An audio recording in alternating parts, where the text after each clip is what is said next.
assiste-nos nesta sentada uma turma do Uniceub, de Penal 3, quarto semestre, acompanhada pelo professor Sérgio Habib. Consigno com pesar o passamento do jurista, mestre de mestres, professor da USP de São Paulo, Rui Barbosa Nogueira.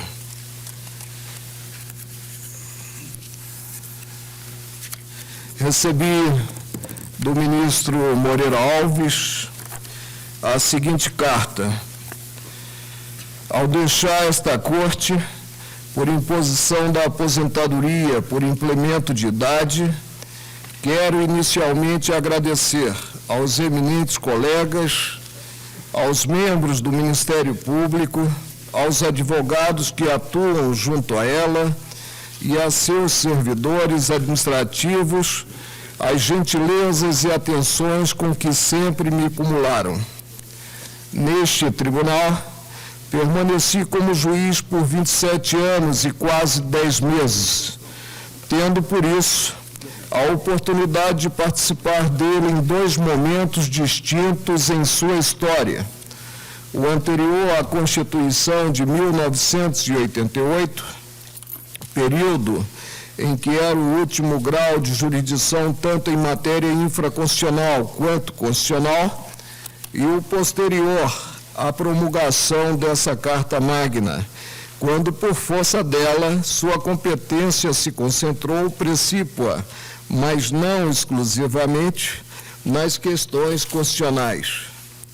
Nesse longo espaço de tempo em que servi a esta casa, procurei dar a ela o melhor de mim mesmo na distribuição da justiça, procurando sempre seguir o modelo de juiz traçado, com apoio nas escrituras por Muratori, em seu clássico De Defecto della Jurisprudência, e cujas virtudes devem ser estas: o saber para bem aplicar as leis, o amar a verdade para poder distingui-la do erro, o temer a Deus para não se deixar levar pelo ódio, medo, cupidez ou qualquer outra inclinação, o desprezar as posições e regalias para ser imparcial. E a essas qualidades sempre tive presente ainda uma outra, a de exercer a magistratura como sacerdócio, com o amor de quem nela realiza o ideal de suas aspirações. Se por vezes errei, o erro não foi consciente, mas fruto das limitações da condição humana. Homo sum humani nil a me alienum puntum. No verso lapidar do imortal Terêncio, e traduzo: sou homem, nada do que é humano considero alheio a mim. Apesar de meu temperamento combativo, que não arrefeceu com o andar do tempo, procurei sempre discutir teses jurídicas, sem jamais ter a intenção de ferir pessoas. Ao aposentar-me por força de mandamento constitucional, levo comigo somente uma frustração, a de não ter visto, ao menos minimizado, o problema que tenho como o mais sério de nossa Suprema Corte: o incrível número de processos que lhe chegam para julgamento, o que lhe dificulta dedicar-se à solução das relevantes questões constitucionais do país e, evidentemente, aflige e angustia seus integrantes. Enfrentá-lo resolutamente, eis o desafio que permanece. É tempo de concluir, mas não sem antes deixar externado que ter sido membro desta casa, que tem honrado sobremodo a justiça brasileira e a que devo as inúmeras lições que nela aprendi, foi a maior honraria que o imponderável destino me reservou. Atenciosamente, ministro Moreira Alves. A carta constará dos anais da Corte e teremos, na forma regimental, a designação de sessão para a homenagem à Sua Excelência.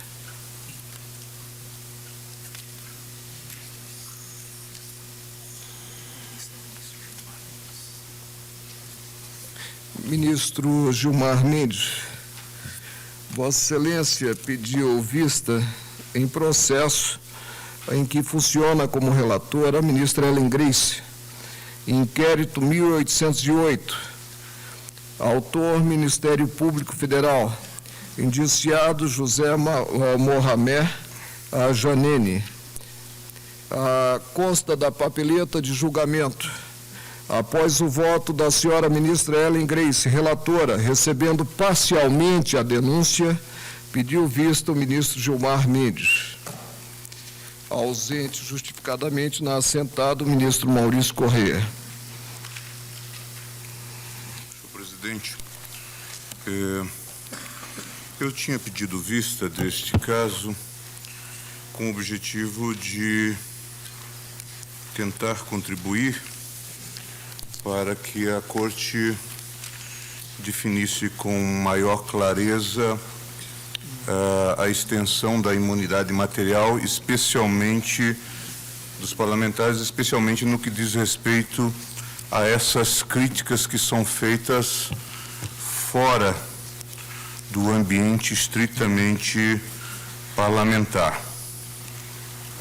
Mas, com certo constrangimento, devo dizer que, na sessão plenária de 7 de maio, a eminente relatora apresentou o voto no sentido do recebimento parcial da denúncia, tendo eu feito, então, o pedido de vista. E a eminente relatora já advertia que, em breve, haveria a prescrição. Isso estava no seu voto. Mas os autos, por essas vicissitudes, inclusive, da nossa burocracia, só chegaram ao meu gabinete em 15 de maio próximo passado. Desse modo, extinguiu-se a punibilidade no presente caso. Eu queria ter trazido antes o caso à Corte, mas não o fiz exatamente porque estava dela ausente a ministra Ellen Grace. De qualquer sorte, antes de tecermos considerações sobre esses aspectos burocráticos que são relevantes nesses casos, eu gostaria de deixar assente apenas, ainda que à guisa de obter dictum,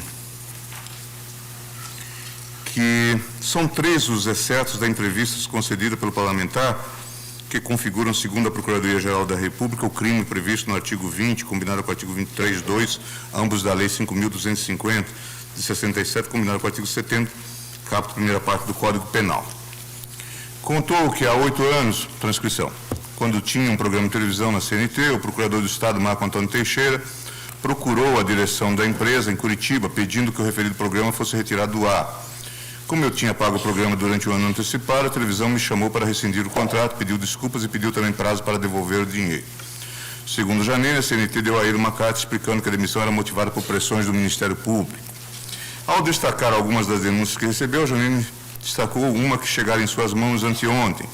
Referia-se a uma denúncia protocolada na Procuradoria do Estado em Curitiba por um crime de tortura de menores. Um promotor de Açaí, no norte do Estado, que Janene identificou pelo nome de Renato Lima, teve um par de tênis furtado e, desconfiado de 2 crianças, uma de 6 e a outra de 7 anos, mandou tirar as 2 da sala de aula, determinando que fossem conduzidas à delegacia de polícia daquela cidade e, em seguida, ao fórum. Depois, o próprio promotor se trancou dentro de uma sala com a criança de 6 anos sem permitir a entrada da mãe do menino. A denúncia, de acordo com Janene, foi feita pela então presidente da subseção da Ordem dos Advogados do Brasil em Londrina, Adir Ferreira, mas o senhor Marco Antônio Teixeira simplesmente engavetou o processo, deu um embargo de gaveta, garantiu o parlamentar. No Paraná, segundo Janine, há denúncia de que a Procuradoria desviou cerca de 3 milhões em diárias frias que os promotores recebiam em dias como Sexta-feira Santa, sábados e domingos. Com relação a essa terceira afirmação, entendeu a ministra Ellen ser atípica a conduta do acusado, uma vez que não há na matéria jornalística qualquer informação que associe a pessoa do representante à declaração atribuída ao parlamentar. Neste ponto, não divirjo do entendimento da eminente relatora. Todavia, com a devida vênia, eu anotava, em relação às duas primeiras afirmações do deputado, entendo que se encontram abrangidas pela imunidade material do parlamentar, assegurada pelo artigo 53 da Constituição, na linha da jurisprudência deste Supremo Tribunal Federal. Lembro que o plenário da Corte, apreciando o agravo regimental no inquérito 874, asseverou que as manifestações dos parlamentares, ainda que feitas fora do exercício estrito do mandato, mas em consequência deste, estão abrangidas pela imunidade material. Inquérito 874, relator Carlos Veloso, DJ de 26/5/95. No julgamento do HC 74-125, Francisco Rezec firmou a segunda turma que a prerrogativa constitucional da imunidade parlamentar, em sentido material, protege o congressista em todas as manifestações que tenham relação com o exercício do mandato, ainda que produzidas fora do recinto da Casa Legislativa. Precedentes do STF. No exame do inquérito 1594,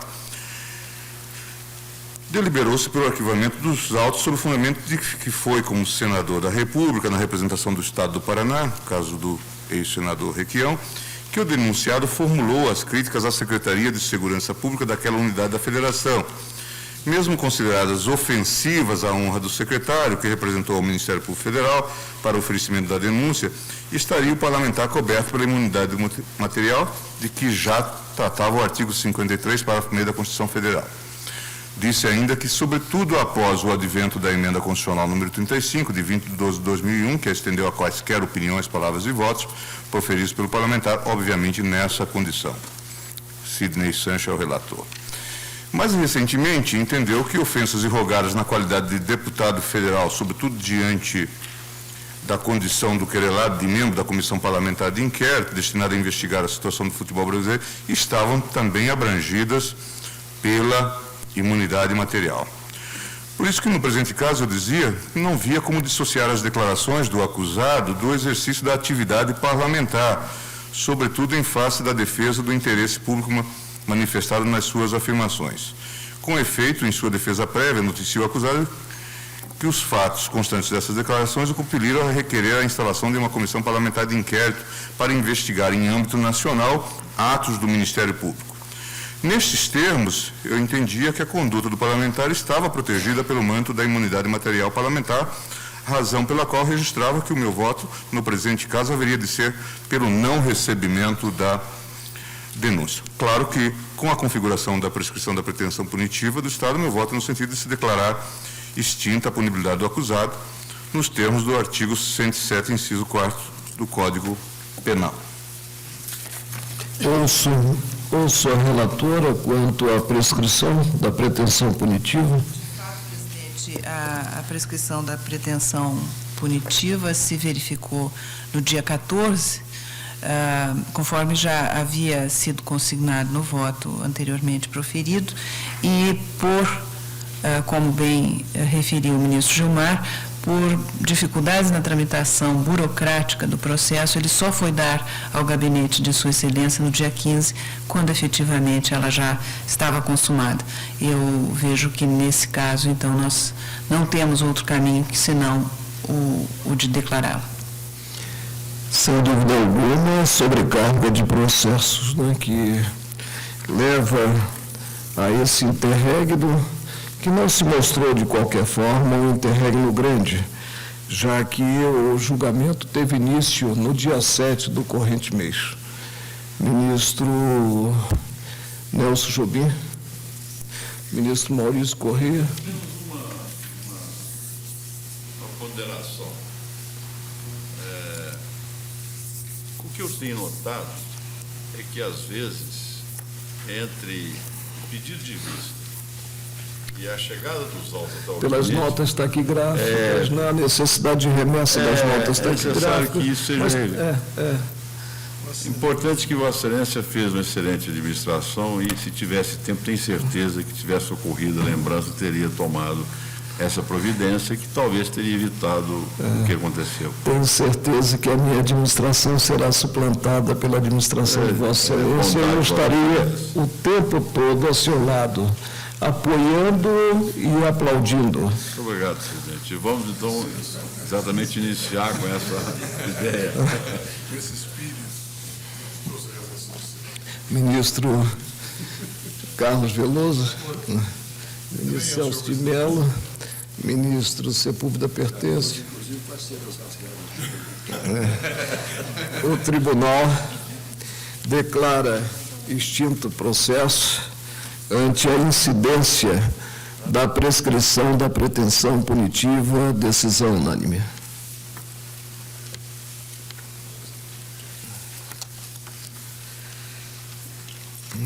Ainda temos um processo envolvendo matéria penal e, a essa altura, o meu receio é uma nova incidência da prescrição se eu não fizer o pregão desse processo. Inquérito 1706, relatora ministra Ellen Grace, autor Ministério Público Federal, denunciados Jorge Luiz Trindade de Castro e também Paulo César Fonseca Marinho.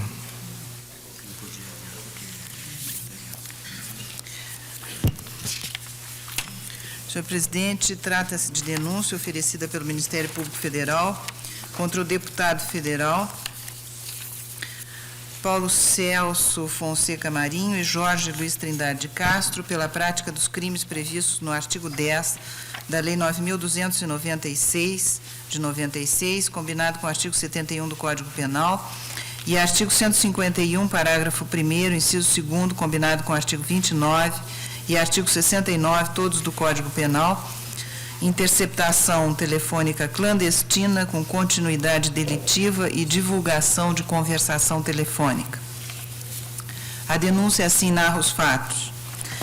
Aspas, instalou-se o inquérito policial por efeito de expressa requisição do ministro do STJ, Dr. Edson Carvalho Vidigal, para apurar as responsabilidades penais pela prática de interceptação telefônica clandestina em sua residência em Caxias, Maranhão, bem como de outras autoridades com atuação na mesma cidade. Solicitada a perícia em diversas instalações telefônicas daquela cidade no período de 7 de fevereiro de 2000 a 25 de fevereiro de 2000, constatou-se que foram interceptadas as linhas telefônicas. A. Do prédio onde funciona a Procuradoria-Geral de Caxias, onde se observou que o cabo de telefone que vem da concessionária, dando continuidade à linha telefônica do prédio da Procuradoria-Geral de Caxias, apresentou sua isolação parcialmente desencapada. B. Da residência do senhor Ministro Superior Tribunal de Justiça, Edson Carvalho Vidigal, onde se encontrou dentro da caixa de telefone, que está localizada na referida residência, 2 fios com sua isolação parcialmente desencapada, fios estes que dão continuidade para o interior da residência. C. Da residência do senhor Fauzi Elof Simão, onde se encontrou no cabo telefônico vindo da concessionária e dando continuidade à linha telefônica da residência, uma emenda em cada um dos 2 fios, sendo que nenhum destes estava revestido por fita isolante. D. Da residência do senhor Antônio José B. Albuquerque, onde se encontrou no cabo telefônico, próximo da caixa de telefone da concessionária, uma emenda em cada um dos 2 fios. E. Da residência do senhor Washington Torres, onde, através de fio telefônico da residência de número 5, da mesma rua, era utilizado para escuta paralela destas chamadas ou receptações telefônicas. F. Do edifício de nome vereador Fauzi Simão, onde funciona a Câmara Municipal de Caxias, mais precisamente da linha que é do gabinete do presidente da Câmara, onde se encontrou próximo ao poste de iluminação pública, uma emenda sem isolação em cada um dos 2 fios que a compõem. Todos esses grampos, segundo os laudos de exame em fio telefônico, foram produzidos por ação humana e intencional, utilizando-se para tal ora instrumento cortante, ora instrumento do tipo alicate. Assim, diante dos fatos criminosos e tendo em mãos o modo como os mesmos foram cometidos, buscou-se a autoria de tais delitos. Colhidos vários depoimentos, chegou-se à pessoa de Jorge Luiz Trindade de Castro, alcunha Jorge Maracujá. Efetuada a busca em sua residência, foram encontradas e apreendidas 3 fitas cassetes, nas quais, após a degravação, identificou-se que em uma delas continha conversações telefônicas clandestinas. Nos dias 30 de janeiro de 2000, 1º, 2 e 6 de fevereiro de 2000, foram publicadas várias reportagens que noticiavam conversas realizadas entre algumas autoridades da cidade de Caxias, reportagens essas que surgiram a partir de uma entrevista coletiva concedida pelo deputado Paulo Marinho à imprensa de São Luís. Ressalte-se que os meios de comunicação da cidade de Caxias que divulgaram o conteúdo das fitas são de propriedade do deputado federal já mencionado. Diante das evidências, principalmente pelo fato de o deputado federal divulgar o conteúdo dessas fitas em primeira mão, revelam a sua participação nos grampos realizados. Para confirmar esses indícios, tem-se o depoimento de um ex-funcionário do deputado Paulo Marinho, Marcelo Salmem Brito, o qual afirmou, aspas, que certa vez estava dentro do carro do deputado Paulo Marinho, juntamente com ele, com o filho dele, o advogado Hélio Coelho e o Cláudio, que o Cláudio falava sobre os grampos telefônicos feitos nos telefones do procurador Washington, de um juiz de Caxias e da promotora Lítia, que o Cláudio falou ao deputado que a fita seria entregue por uma pessoa de Teresina. Fecho aspas. Como dito, a materialidade delitiva é ainda o teor da denúncia. A materialidade delitiva está comprovada com os laudos de folhas tais e tais, do primeiro volume, os quais narram de forma minuciosa como ocorreu cada fato delituoso. Como se vê, existem fortes indícios de que os acusados, em concurso, praticaram os crimes de interceptação telefônica clandestina, em continuidade delitiva e divulgação de conversação telefônica. Fecho aspas, até aqui a denúncia. Notificado, o indiciado Paulo Celso Fonseca Marinho apresentou resposta, na qual afirma que, em face da inexistência da responsabilidade penal objetiva, aspas, soa de todo absurda a afirmação de que o eventual proprietário ou sócio de empresa jornalística seja o responsável pelas informações veiculadas pela empresa, ainda que essas informações sejam provenientes de gravações não autorizadas, fecho aspas. Aduz ainda que não há, nos autos, informações concretas ou minimamente precisas acerca da divulgação pelo indiciado do conteúdo das gravações.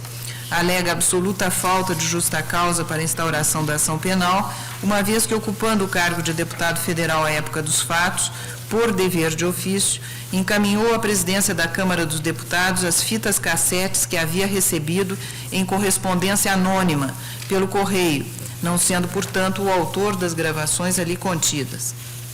Em relação aos fatos tipificados no artigo 10 da Lei 9.296/96, sustenta que as demais pessoas que estavam no interior do automóvel, no qual o depoente Marcelo Salmem Brito afirmou ter ouvido menção às escutas telefônicas, desmentiram o teor das referidas declarações.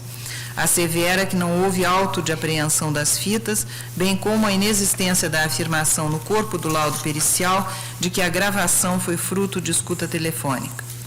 O indiciado Jorge Luiz Trindade de Castro apresentou resposta que reproduz os argumentos utilizados na resposta oferecida por Paulo Celso Fonseca Marinho. Este é o relatório, senhor presidente. Ilustre advogado, doutor Leandro Rodrigues, com a palavra. Senhor presidente, senhora ministra relatora, demais ministros integrantes da Corte, senhor procurador-geral. É com grande prazer que eu me dirijo novamente a esta Corte. Senhores ministros, sem dúvida, o fato narrado na denúncia é grave. E por pelo menos 2 motivos. Primeiro, trata-se de crime naturalmente grave, escuta telefônica promovida por particular e, evidentemente, portanto, não autorizada. E mais,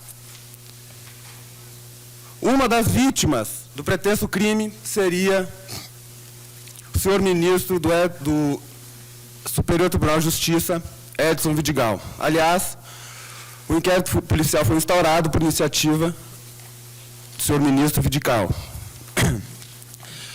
Todavia, em que pese os argumentos da denúncia, não há mínima possibilidade, no nosso entender, de que ela seja recebida, pelos seguintes motivos. A denúncia refere, sem juntar quaisquer provas, que os meios de comunicação que foram veículos da divulgação das pretensas gravações, frutos da escuta, seriam de propriedade do senhor deputado Paulo Marinho. Ora, todavia, nos autos não há qualquer documento comprobatório desse fato alegado. Nenhum documento. Existem meras alegações, vamos dizer assim, perdoe-me a expressão, fofocas, segundo as quais o deputado seria o proprietário, porque ele teria grande influência na cidade, teria grande expressão nesses meios de comunicação. Portanto, a conclusão que chegou o Ministério Público foi que, por causa disso, o deputado Paulo Marinho seria o proprietário de tais meios de comunicações, rádios, jornais, etc. Obviamente, nenhum desses fatos é verdadeiro.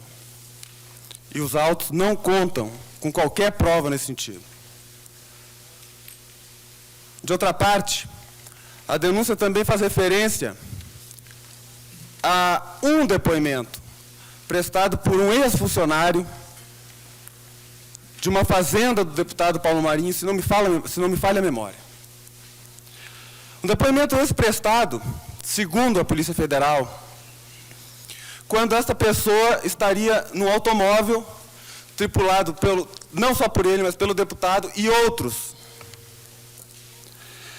Nessa ocasião, o deputado teria referido que teria autorizado as tais escutas. Ora, só que a Polícia Federal esqueceu-se de referir, tanto no relatório, quanto nas outras peças de informação, que as outras pessoas que também estavam no automóvel, nesta mesma ocasião, e que prestaram depoimento e que está nos autos do inquérito, rebateram frontalmente todas as alegações desse cidadão, dizendo, inclusive, que o deputado não se referiu a qualquer assunto dessa natureza. Mas a Polícia Federal, talvez por uma questão de comodidade, talvez, senhores, Vossa Excelência me perdoem, com uma certa subserviência, ignorou esse fato, que está nos autos. Também, e o que é mais grave, e dessa feita muito mais grave, foi realizado uma diligência policial numa determinada gráfica de nome JM, diligência essa, sim, autorizada pelo juízo, competente na época, em que buscava buscar provas daquilo que estava sendo só acerca da matéria investigada. Especificamente, buscavam as próprias gravações, essas que teriam sido objeto de escuta telefônica, ou seja, as fitas que contavam, segundo a Polícia Federal, com as gravações das tais escutas, ou parte delas. O delegado federal, à época, que conduzia o inquérito, realmente se dirigiu a essa empresa gráfica, JM, pretensamente de propriedade do deputado Paulo Marinho, mas que também não há prova nos autos, qualquer prova, sequer indício.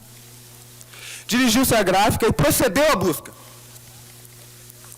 Está nos autos, no anexo 1, no apenso 1, desculpe, na folha 55, o auto de busca, realizado no próprio local da busca. Finaliza o auto de busca, escrito com certeza pelo próprio delegado ou pelo funcionário que o acompanhava na ocasião da diligência. Diz o auto que a busca foi realizada, todavia não foi encontrada qualquer fita. Se não foi encontrada, por óbvio, não poderia ter sido apreendida. Já a folha 56, quando o delegado comunica ao juízo do resultado da diligência, diz aqui: no decorrer da busca efetivada na gráfica JM, houve-se arrecadar 3 fitas microcassetes, que, segundo o senhor Jorge, nada tinham a ver com os grampos. Entretanto, há necessidade de averiguação posterior de seus conteúdos. Ora, esse delegado tem que se resolver. Ou ele apreendeu as fitas e fez constar em contrário no auto, ou ele não apreendeu e faltou com a verdade ao juiz. E essas fitas, misteriosamente, apareceram e foram objeto de perícia. Esse fato é inexplicável e eu me reservo o direito de não qualificá-lo, porque isso não é procedimento da polícia. Pelo menos num regime democrático. Aliás, a autoridade policial esta, que no exercício de suas pretensas funções, intimou peremptoriamente o deputado contra as disposições constitucionais para que comparecesse em determinada hora e lugar para prestar depoimento. O deputado não poderia, porque estaria viajando para fora do país. Mais tarde, o doutor deputado Paulo Marinho comunicou ao delegado o desejo de prestar o tal depoimento, aliás, exigido no Código de Processo Penal. E o delegado, democraticamente, informou que não ouviria o deputado, porque não era ocasião de que ele marcasse, de usar da sua faculdade constitucional, de marcar data, hora e local para ser ouvido. Porque, afinal de contas, segundo o delegado, ele não era ouvido como testemunha.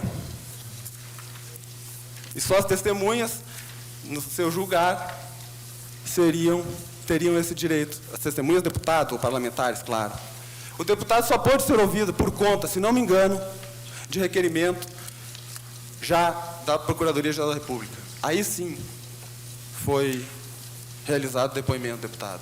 Agora, resta esclarecer, sem nenhuma dúvida, de onde vieram as tais fitas, já que, segundo a própria autoridade policial, elas não estavam naquele local, onde ele disse, mais tarde, em comunicação ao juiz, que elas tinham sido apreendidas.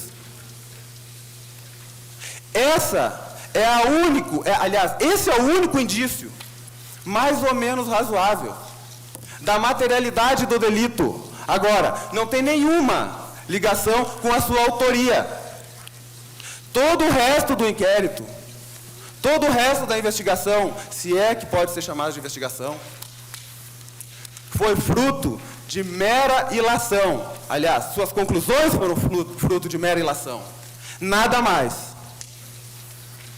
E o fato, excelência, dessa pretensa apreensão, talvez fruto assim de uma realidade platônica, ideal, deve ser averiguado. E com muita atenção. Com muita atenção. Eu peço vênia aos senhores. Excelência, face a esses fatos agora colocados, já relatados de uma forma até um tanto reduzida ou resumida na defesa, nós, aliás, excelência, antes de encerrar, também a Polícia Federal conclui no relatório que as tais fitas, que nós já sabemos, não foram apreendidas, ou foram, não se sabe aonde. E se foram, e se sabe aonde, não há descrição delas nos autos. Só dizem que são 3 fitas. Nós sabemos que a apreensão não se faz assim. A apreensão, no auto de apreensão se diz, foi apreendido no endereço tal, em tal lugar, na casa tal, na peça tal, da casa tal, embaixo do armário tal, ou dentro de tal gaveta. Fitas com tais características, da marca tal. Nada disso está nos autos. Que fitas são essas, afinal? Também, diz a autoridade no relatório, que as fitas teriam sido elas, segundo a perícia, fruto, pela natureza das gravações, de escuta. Ora, a perícia, no laudo, não conclui em absoluto isso. O laudo está encerrado da seguinte maneira. Me permitam ler, por gentileza. A transcrição solicitada, aspas, a transcrição solicitada está inserida no corpo deste laudo. Importa relatar que as gravações estão de péssima qualidade, apresentando uma grande quantidade de sinais espúrios, ruídos, que impossibilitam identificar exclusivamente as frequências que compõem os sinais da transmissão telefônica. No entanto, o contexto dos diálogos denotam que as gravações são oriundas de conversações telefônicas, digo eu, óbvio.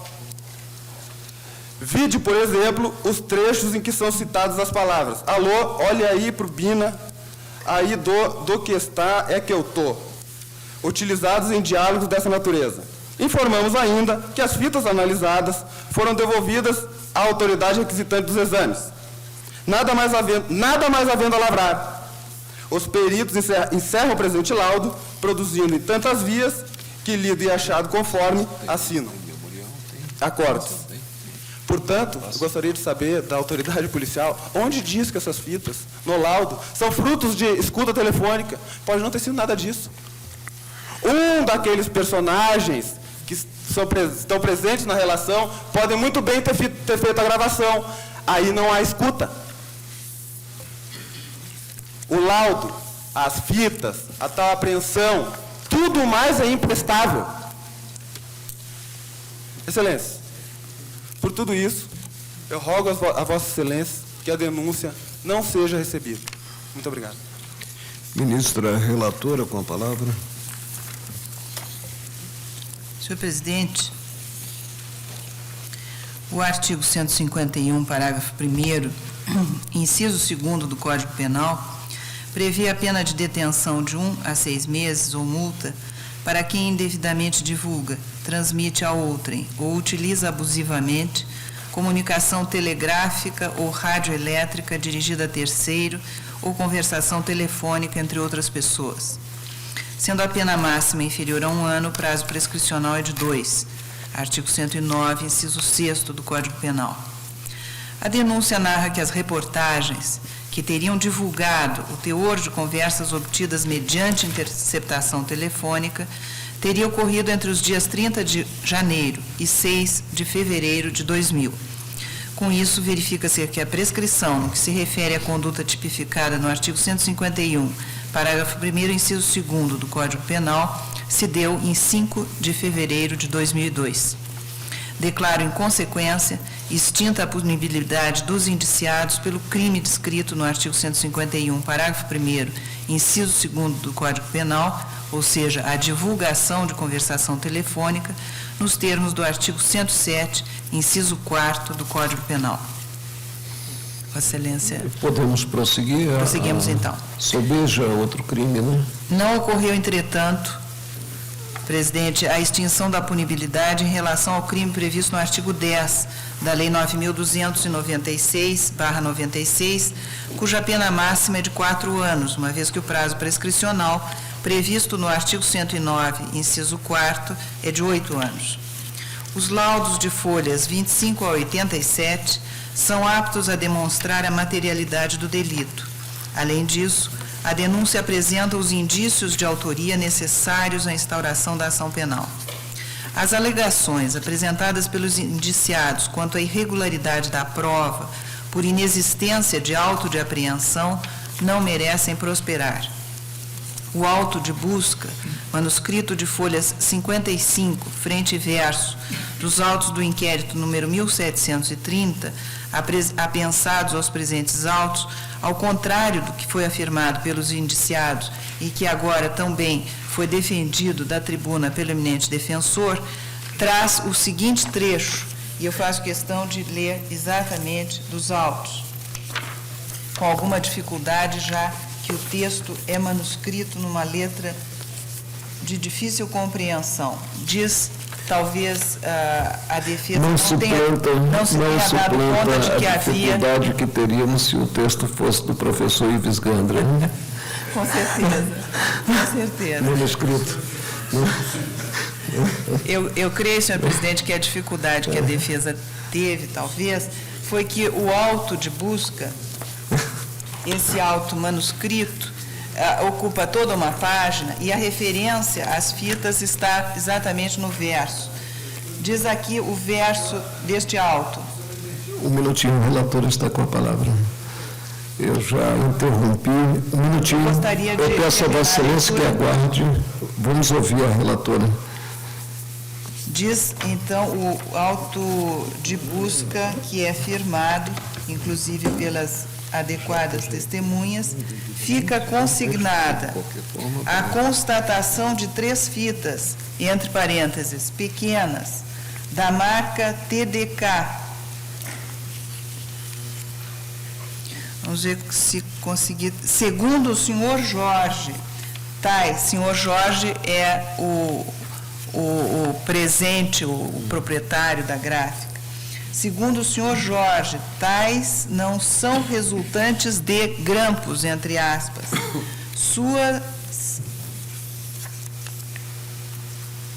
Sua arrecadação decorre, portanto, de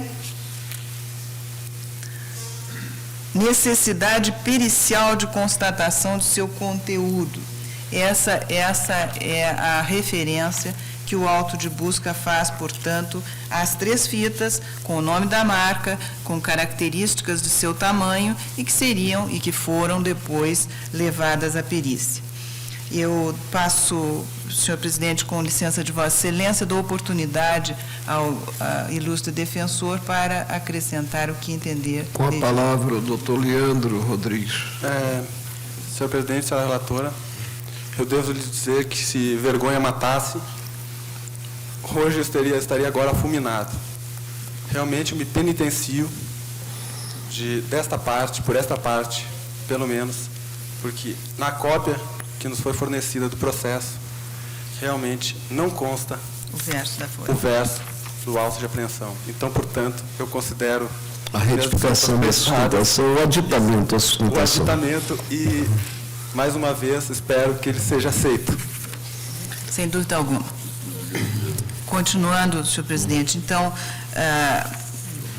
se vê que efetivamente a arrecadação das fitas ocorreu, e digo ainda que, da mesma forma, quanto à alegada inexistência de afirmação no corpo do laudo pericial de que a gravação foi fruto de escuta telefônica, destaco o trecho da conclusão do laudo número 239/00, que está nas folhas 101 a 123 dos autos do inquérito, diz o seguinte: importa relatar que as gravações, o eminente defensor já nos disse isso, que as gravações são de péssima qualidade, apresentando grande quantidade de sinais ou ruídos, etc. e tal. No entanto, todos eles dizem respeito a transmissões telefônicas.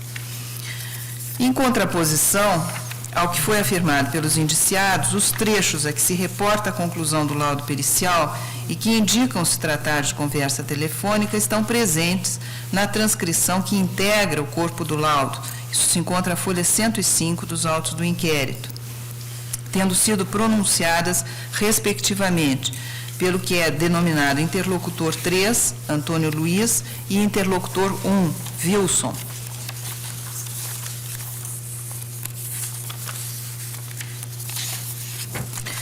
Diante do exposto, senhor presidente, por entender que está em conformidade com o artigo 41 do Código de Processo Penal, eu recebo em parte essa denúncia no que diz respeito à imputação do crime previsto no artigo 10 da Lei 9.296/96, combinado com o artigo 71 do Código Penal, ou seja, pela possível ocorrência do delito de interceptação telefônica clandestina em continuidade delitiva.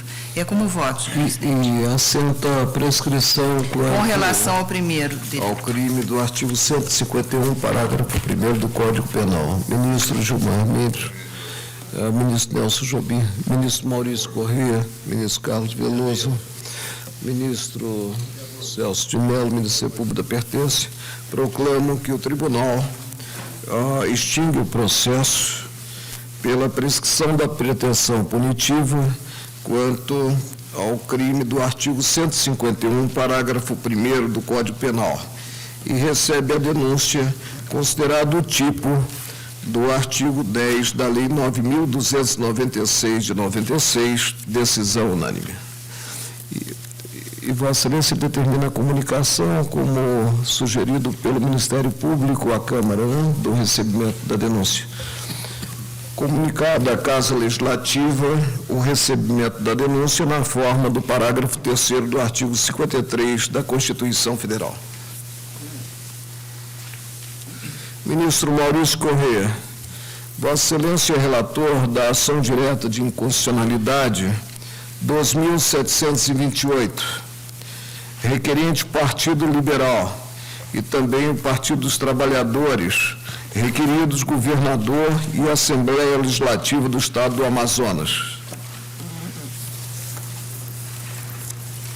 O Partido dos Trabalhadores, PT, e o Partido Liberal, PL, propõem ação direta de inconstitucionalidade de dispositivos da Lei 2.749, de 16 de setembro de 2002, do Estado do Amazonas.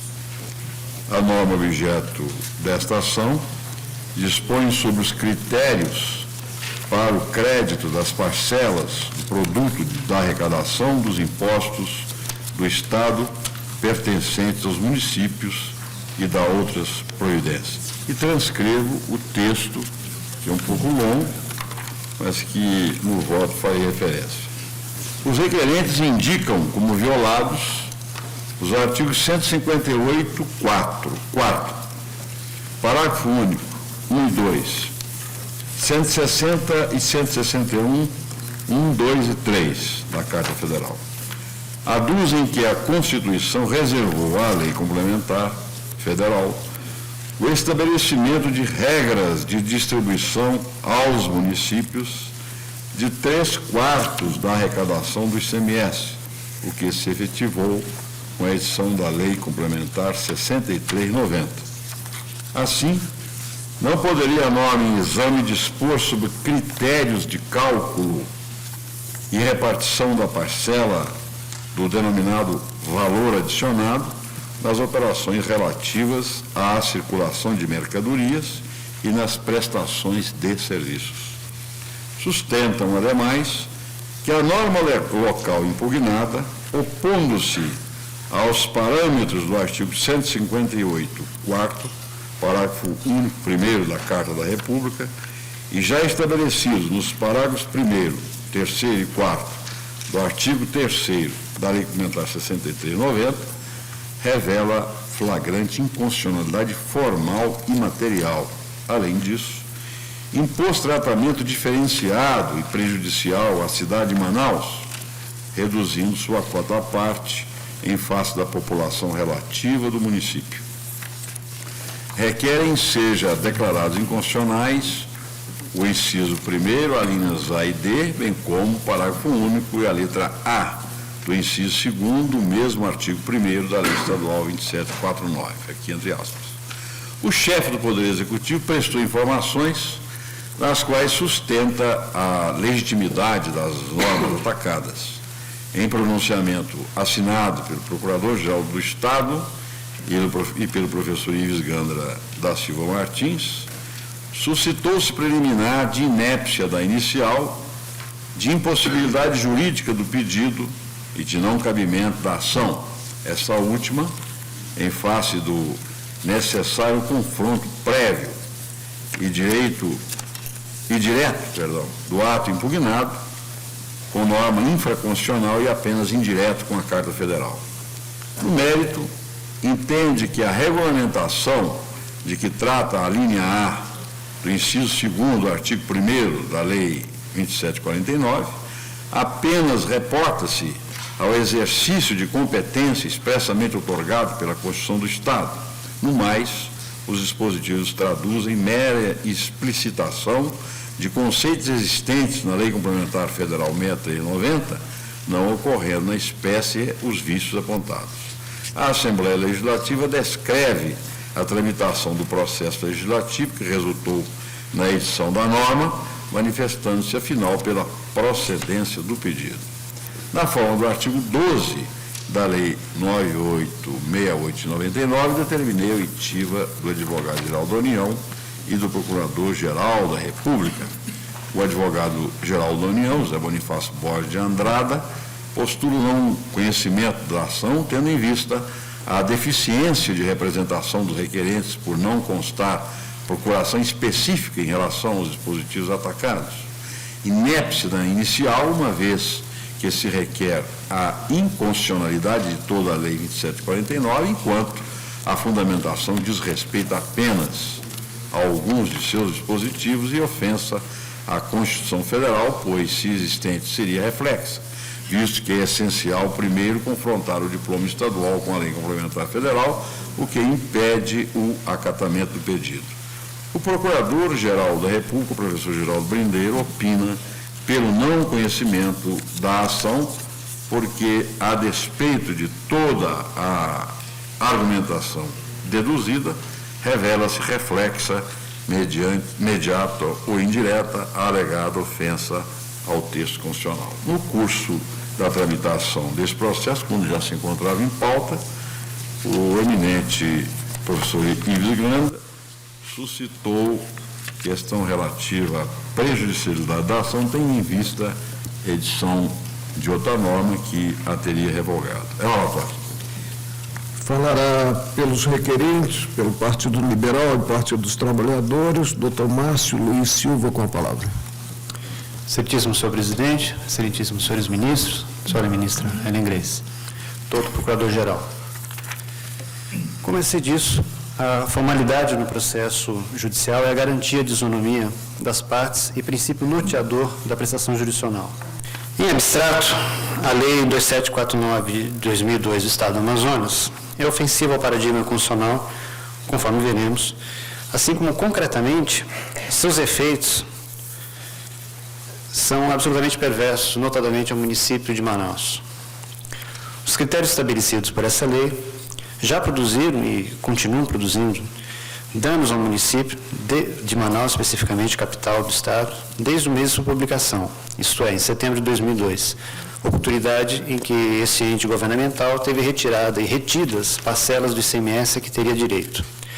Eu tenho uma tabela elaborada pela Secretaria Municipal de Finanças do município de Manaus, onde resta consignado que o confronto dos repasses feitos sob a égide da legislação anterior e sob a égide dessa nova lei, verifica-se que, acumulando de setembro de 2002 a maio de 2003, já há uma defasagem nesses repasses, ou seja, uma retenção dos repasses na ordem de R$ 27.834.217. Relevante citar também, sob o aspecto da contextualização fática, que a manifestação da Assembleia Legislativa do Estado do Amazonas, que consta dos autos, menciona com detalhes o processo legislativo que redundou na norma atacada. Há informação, inclusive, de que a Assembleia, naquela oportunidade, foi sitiada. E conclui a representação da Assembleia Legislativa pela inconstitucionalidade do ato impugnado, da norma impugnada, ratificando os termos da inicial. Pois bem, 3 dos 6 entes que se pronunciam na presente ação direta arguem razões de ordem formal para o não conhecimento da demanda. É imperioso atentar para o fato de que o pedido formulado sob a letra A, que consta na página 18 da inicial, diz respeito ao pedido acautelatório, propugnando-se em seguida, na letra B, pela aplicação do dispositivo que faculta ao plenário julgar definitivamente a ação, oportunidade em que seria apreciada a inconstitucionalidade dos dispositivos apontados sob o item 2 da peça de ingresso. Daí é onde se ataca a lei em toto face à invasão de reserva legal. Como se depreende do relatório do ministro Maurício Corrêa, a caracterização da controvérsia é cristalina. Ademais, o próprio governo do Estado do Amazonas, em petição de 20 de maio, próximo passado, reconhece ainda que tacitamente os motivos que ensejaram a ação, propugnando pela perda de objeto da demanda, posto que lei ordinária posterior, que é muito diferente da hora impugnada, não expressa a diferenciação entre os municípios do interior daquele Estado e o município de Manaus, teria revogado aquela que é objeto da presente ADIM. Caso confrontada a lei nova com a lei antiga, verifica-se que a diferença é justamente o que se impugna do presente feito, com o delicadíssimo e importantíssimo detalhe de que o dispositivo da nova norma, especificamente o artigo 4º, prorroga, não revoga, prorroga, enquanto não definidos os critérios de apuração do valor adicionado sob sua égide, esses mesmos dispositivos aqui apontados enquanto inconstitucionais. O artigo 158 da Constituição Federal, no seu parágrafo único, estabelece que as parcelas de receitas pertencentes aos municípios serão acreditadas conforme o seguinte critério: 3/4 no mínimo na proporção do valor adicionado nas operações relativas à circulação de mercadoria e nas prestações de serviços realizadas em seu território, até 1/4, de acordo com o que dispuser lei estadual ou, no caso de territórios, lei federal. O artigo 61 da Carta Magna, por sua vez, no seu inciso 1, atribui à lei complementar a competência para definir o valor adicionado para os fins do disposto no artigo 158, parágrafo único 1. A Constituição Federal, portanto, determinou que a conformação do texto fosse feita por norma complementar, que é atribuição exclusiva do Congresso Nacional. A lei estadual, contudo, dispôs no seu artigo 1º que os 3/4 previstos no inciso 1 do parágrafo 1 do artigo 158 deveriam ser definidos na proporção do valor adicionado nas operações relativas à circulação de mercadorias e nas prestações de serviços realizadas no território de cada município e, usurpando a competência do Congresso Nacional, acrescenta ao texto que referido valor seria representado pelo valor adicionado fiscal calculado da seguinte forma: A. Receita de ICMS gerada em cada município. B. Receita do ICMS de energia elétrica originária de cada município. C. Receita do ICMS de comunicação originária de cada município. E, atentem, D. Receita do ICMS gerada através do sistema de substituição tributária e de antecipação na proporção de 80% para os municípios do interior e 20% para o município de Manaus. Repita-se, a Constituição emana: o valor adicionado será definido em lei complementar. A lei estadual, entretanto, define esse valor. A inconstitucionalidade, portanto, é patente e não indireta. Não há a menor necessidade de solução de controvérsia sobre a inteligência de norma interposta. A previsão atacada é incompatível com o texto constitucional, independentemente de confronto com a legislação infraconstitucional. Não obstante, a provável ilegalidade, que de fato ocorre, não é disso que tratam os autos, mas da flagrante inconstitucionalidade. A lei estadual em questão vai mais além. No parágrafo único do seu artigo 1º, após essa invasão de competência referida, estabelece que a distribuição do valor de 80% da receita proveniente do sistema de substituição tributária e de antecipação será efetuada da seguinte forma: 85% com base na participação relativa da população de cada município no total da população do Estado, à exceção de Manaus. Aqui a gravidade da ofensa é profunda. Se já havia distorção de se considerar os parâmetros de 80% para o município do interior e 20% para o município de Manaus, para o cálculo do valor adicionado, tal distorção se agiganta ao determinar-se a distribuição no valor na proporção de 85% com base na população de cada município, à exceção de Manaus. Então, além de invadir a competência do legislador federal, a lei estadual simplesmente criou odiosa discriminação contra o município de Manaus, estipando da distribuição das receitas decorrentes de substituição tributária e de antecipação, conflitando diretamente, portanto, com o artigo 160 da Carta Magna. Em suma, a Constituição Federal é precisa em estipular que 25% do produto da arrecadação do ICMS interestadual e intermunicipal e de comunicação pertence aos municípios, artigo 158 caput, e que desse valor será acreditado aos municípios, no mínimo, 3/4 na proporção do valor adicionado, que é artigo 158, parágrafo único, conforme estabelecido em lei complementar, artigo 161, inciso 1. Por fim, é expressa a vedação de retenção ou qualquer restrição à entrega e ao emprego dos recursos atribuídos aos municípios, conforme disposição do artigo 160. Senhores ministros, senhora ministra, para concluir, da aplicação dos dispositivos ora impugnados, restou certamente frustrada a obediência aos comandos constitucionais em referência. Por essa razão, os requerentes esperam a procedência do pleito. Pelo requerido, o governador do estado do Amazonas falará o professor Ives Gandra Martins da Silva. Senhor presidente, excelentíssimos senhores ministros, senhora ministra Ellen Graça, a questão me parece que pode ser dividida em três partes. A primeira delas, no sentido de que há uma nova lei. E essa nova lei regula por inteiro a legislação que está se contestando. Ao contrário do que disse o eminente e brilhante defensor do Partido Liberal e do Partido Trabalhador, esta lei, quando se refere à lei anterior, segundo a doutrina constitucional, é esta lei que dá força aos dispositivos que ela recepcionou. O que vale dizer, nós temos realmente a perda de objeto da ação direta de inconstitucionalidade, porque uma lei regulou por inteiro toda a matéria que tinha sido regulado pela lei revogada e apenas em relação a alguns dispositivos deu eficácia, mas eficácia pela nova lei. Basta dizer que grande parte dos constitucionalistas entendem que, efetivamente, a nova lei ou a nova Constituição, pelo princípio da recepção, não é a Constituição anterior que dá força no princípio da recepção, mas é o novo dispositivo que lhe dá autenticidade por não ser incompatível. Desta forma, entende o governo do Amazonas que é rigorosamente impossível de se continuar discutindo a ação por perda de objeto, já que esta lei, segundo com mansa e pacífica jurisprudência deste tribunal, a lei revogada, se ela já não está mais no universo jurídico, não poderia ser, portanto, objeto de continuidade de uma ação direta de inconstitucionalidade. O segundo aspecto diz respeito à não admissibilidade da ação. Na verdade, toda a argumentação do Partido Liberal e do Partido dos Trabalhadores está no sentido de demonstrar que há uma incompatibilidade, segundo a interpretação dos dois partidos, entre a Lei Complementar 63 e a lei estadual.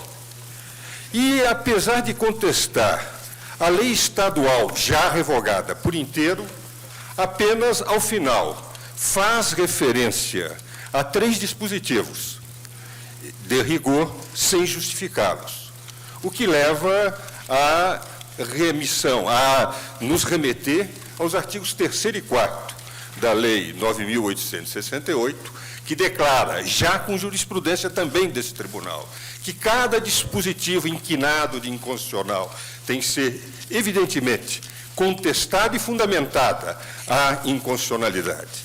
Em livro em que o eminente professor e ministro Gilmar Mendes me deu o privilégio de, inclusive, participar, mas os comentários não são meus, são do ministro Gilmar Mendes, esta matéria ficou bem assentada de que cada dispositivo e a jurisprudência desse tribunal tem que ser contestado, porque não se aceita a contestação da inconstitucionalidade como um todo para, no final, se dizer que apenas 3 desses dispositivos sem fundamentação seria inconstitucional.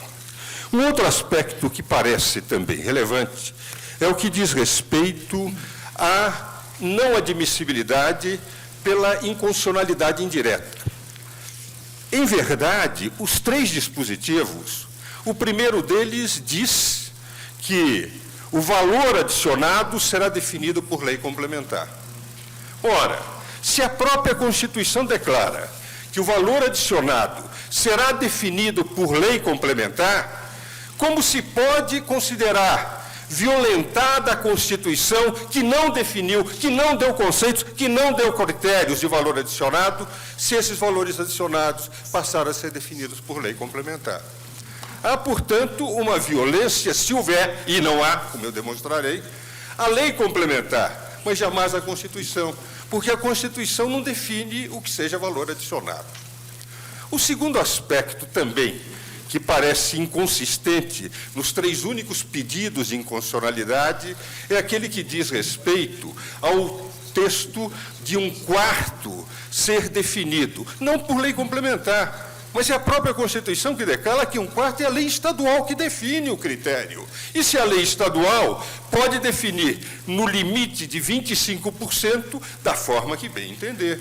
De tal forma, também, se não fosse uma inconstitucionalidade direta e fosse uma inconstitucionalidade indireta, também ela não se manteria, porque a competência não seria da lei complementar, seria da lei estadual.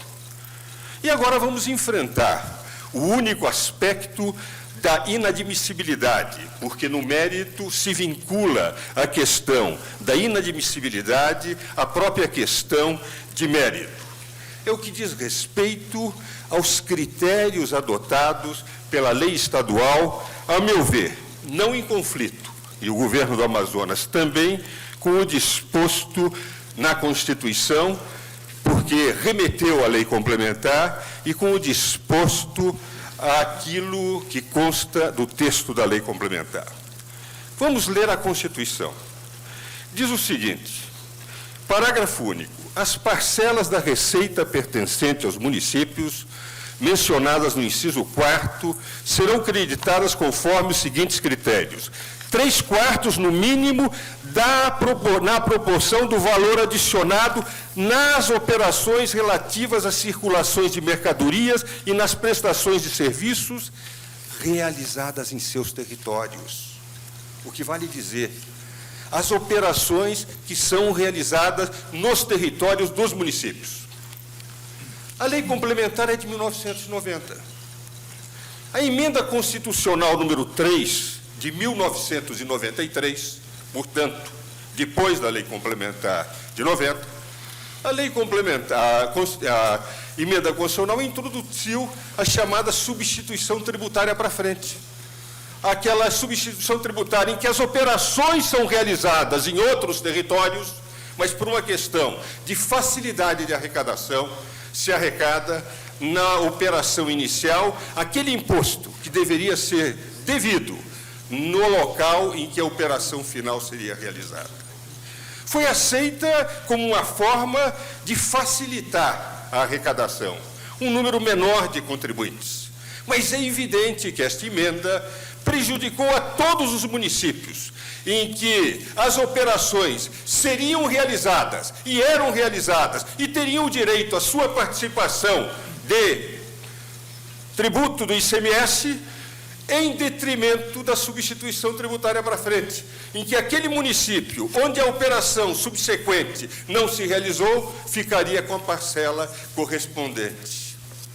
E nós estaríamos, evidentemente, se aceitássemos a disposição da Lei Complementar 63, ou se aceitássemos a emenda constitucional número 3, como tendo revogado o artigo 150, inciso 1, que aquelas operações realizadas no território e com imposto antecipado, aqueles territórios de municípios mais pobres não receberiam a sua participação. E aquele município que não teve a operação teria a sua receita. Na expressão do ministro José Serra, que foi relator na Comissão de Sistema Tributário da Constituição, a sua receita engordada por operações que não se realizou. Dir-se-á que a Lei Complementar 63 cuidou da substituição tributária para frente, mas não poderia ter alterado o que está disposto no artigo 150, inciso 1º, porque ela teria disposto que operações realizadas nos territórios de determinados municípios que teriam direito àquela parcela de tributo, essas operações estariam com o tributo retirado exclusivamente pelo interesse de arrecadação, aí sim, de uma lei estadual, que para facilitar a arrecadação do fisco, iria pedir que a substituição tributária para frente viesse a coincidir exclusivamente no município de origem. E nós poderíamos ter o pior dos mundos. Se adotasse num determinado estado só a substituição tributária para frente, todos os outros municípios ficariam, os menores, os sem indústria, ficariam sem a possibilidade de ter a sua parcela. Então, o terceiro ponto, no mérito, se realmente admitíssemos que haveria uma violação à lei complementar, portanto, questão de legalidade, nós estaríamos, na verdade, com um dispositivo da lei complementar inconstitucional, porque estaria tirando um critério, já que não foi definido o que era valor adicionado na Constituição Federal, que prejudicariam as operações realizadas nos territórios daqueles municípios em que as operações foram realizadas, mas por uma mera técnica de arrecadação do Estado, essas operações deixariam de gerar o tributo e a parcela do município no concernente àquela receita. Esta é a razão pela qual, ao encerrar a sustentação, senhores ministros, o governo do Estado de Manaus entende que há uma nova lei que revogou a anterior.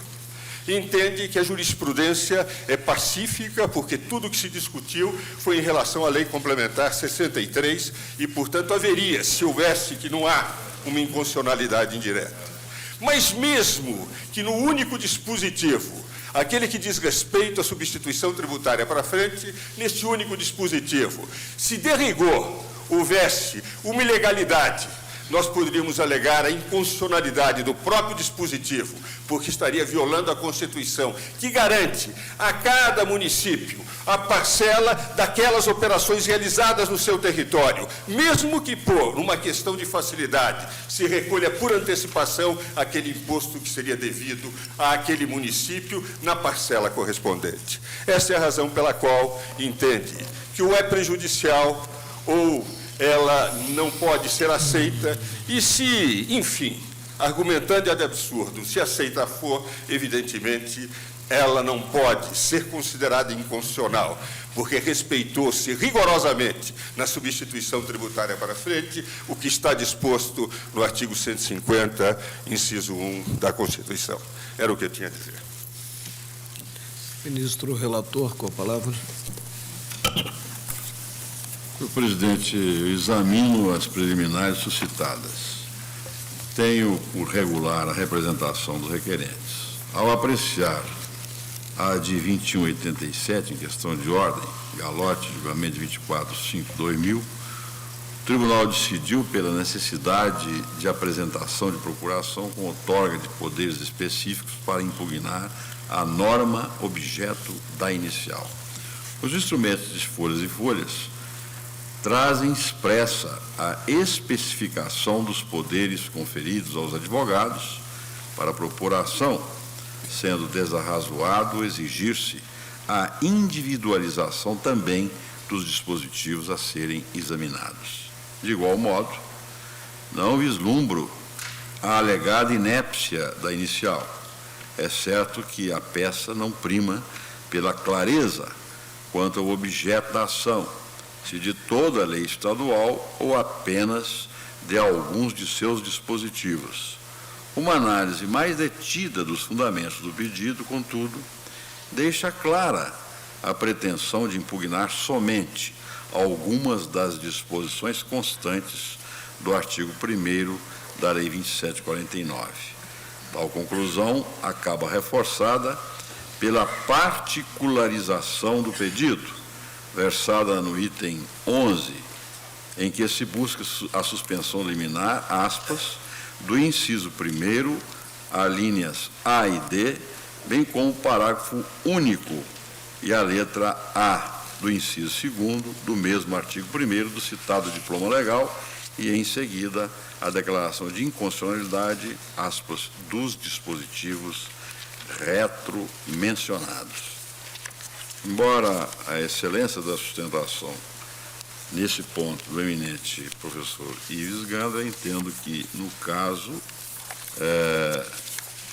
a compreensão dos fundamentos do pedido, tanto é que Sua Excelência promoveu a sua defesa com extensão, inclusive rebatendo os termos ali colocados. Nesses limites, a inicial reveste de plena cognoscibilidade, havendo suficiente indicação dos dispositivos atacados, dos fundamentos jurídicos e do pedido, restam atendidas as exigências dos artigos 3º e 4º da Lei 9.868 de 99. Anota ainda que eventual improcedência dos argumentos deduzidos pelos requerentes são questões relacionadas ao mérito, que de modo nenhum se confundem com as condições da ação. Os colegas estão de acordo? Podemos prosseguir, ministro. Cumpre-me esclarecer, por relevante, que a superveniência da Lei Estadual 2787, de 8 de abril de 2003, não acarreta a prejudicialidade desta ação. Embora a referida norma também regule a distribuição da parcela que cabe aos municípios na arrecadação do ICMS, a efetivação de suas disposições está sujeita à condição, havendo expressa referência em seu artigo 4º, de que a fixação dos índices previstos no novo diploma legal serão mantidos e aplicados os índices calculados de acordo com os critérios estabelecidos pela Lei 2.749, de 16 de setembro de 2002. Malgrado, repito, a excelência da sustentação oral nesse ponto, parece-me que há uma questão que aflora como, no meu modo de entender, irrespondível, e do contrário seria até ilógico, que é a própria redação do artigo 4º dessa nova lei, que determina que prevalecem os termos da nova lei até que os índices da nova sejam fixados. Do contrário, permaneceria uma norma que não poderia ser atacada porque o implemento da condição disposta na outra não ocorreu. Por isso, senhor presidente, não se pode dizer, ao menos por hora, que houve a derrogação da lei estadual objeto do pedido. Com efeito, tal ocorrerá se e quando forem definidos e publicados os parâmetros de aferição do valor adicionado a que se referem os artigos 3º e 4º da legislação posterior. E para que os colegas compreendam a extensão do que disse o dispositivo, que é o artigo 4º dessa lei, eu vou ler na sua totalidade. Até a fixação dos índices com base no valor adicionado e identificado pelo trabalho técnico previsto no artigo anterior e nos critérios referentes à parcela de 1/4 a serem definidos em lei, serão mantidos e aplicados os índices calculados de acordo com os critérios estabelecidos pela Lei 2.749, de 16 de setembro de 2002, para o crédito da parcela do produto da arrecadação do ICMS pertencente ao município. E até hoje não foi editado, não foi regulamentado? Não. Do contrário, presidente, haveria, portanto, a impossibilidade do município prejudicado, né, que se julga prejudicado, de se valer do instrumento do controle abstrato. Não teria como atacar a nova lei, né? Exatamente. Por isso, eu concluo rejeitando essa preliminar também. A preliminar de prejudicialidade, os colegas estão de acordo? Prosseguimos, ministro. Passo a analisar a alegação de que a ofensa à Carta Federal, se acaso existente, seria reflexa, circunstância que impediria o conhecimento da ação, e no ponto relembro o teor dos dispositivos impugnados. Verbos, artigo 1º. A parcela do produto da arrecadação do imposto sobre operações relativas à circulação de mercadorias e sobre prestação de serviços de transporte interestadual, intermunicipal e de comunicação, ICMS, pertencentes aos municípios, será acreditada pelo Estado conforme os seguintes critérios. Primeiro, 3/4 na proporção do valor adicionado nas operações relativas à circulação de mercadorias e nas prestações de serviços realizadas no território de cada município, representado pelo valor adicionado fiscal calculado na seguinte forma: A. Receita do ICMS gerada em cada município. D. Receita do ICMS gerada através do sistema de substituição tributária e de antecipação na proporção de 80% para os municípios do interior e de 20% para o município de Manaus.